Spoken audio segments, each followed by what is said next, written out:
Hello and welcome to Keeping It Simple, a series by Canopy SDA. I'm Abby Campbell, and this is a series where we try to break down the SDA process to help you navigate the NDIS simply. Let's be honest, it's a bit of a complex system, and we want to help break it down, simplify it, and share learnings that we have and share maybe some experiences that we've heard of from other participants navigating the situation.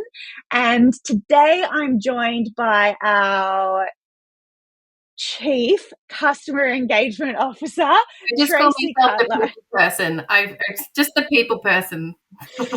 The people person, Tracy.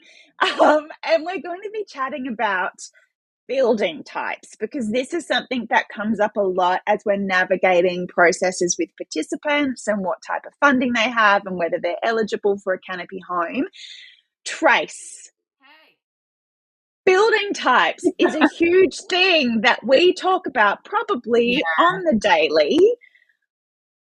Can you share a little bit more about building types and why they're important for people to understand? Absolutely. And we don't know, this might be an area in the next few years that shifts a little bit in the prescribing of someone's SDA eligibility.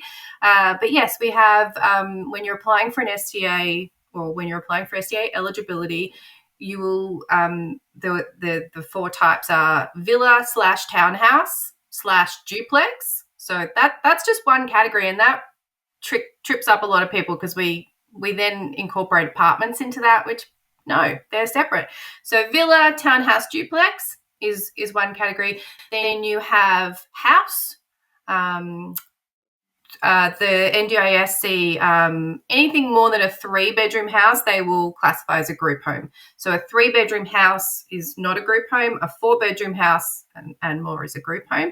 And then we have apartments. And like I said, we've heard so many times people go, yeah, I've got apartment funding, and they actually have villa funding. And there's quite a drastic difference between those dollar amounts. So have I hit them? Villa, house, apartments. Yeah. One of the things that we do hit a lot of the time is that people come to us and say, yeah, I've got apartment funding, but it's apartment, 2-bedroom, 2-resident funding. Yes. And so that also is something that people need to understand, not just the building type, but how many people can live in the home, how many bedrooms the home is, all of those types of things. Can you kind of break that down a little bit for us? Yes, and the funding changes that happened in October for SDA, they've now sort of specified a bit more that when they say 2 resident, they actually mean 2 SDA residents. So it's 2-bedroom, 1 resident is pretty much the dream. 2-bedroom, 1 resident plus Appendix H would be a 2-bedroom apartment. You at 1 SDA person and 1 non-SDA person, like your partner or your child, or a friend. And then you have 2-bedroom, 2 residents. So that's 2 SDA residents, which would mean that each bedroom, you're sharing with another SDA person, and the funding for that will be a lot lower because you're both bringing an SDA amount to the table. I think it's important to know that for people to know as well that with apartments, you can only get 2-bedroom apartments. That's the highest amount of apartment that the bedrooms that are in an apartment. Can't have 3 bedrooms. Villas, you can go up to 3 bedrooms. And townhouses, and what was the other one that you said? Villas, townhouses, villa duplexes / duplex. They're all the same. And then houses, you can go up to 3-bedroom houses.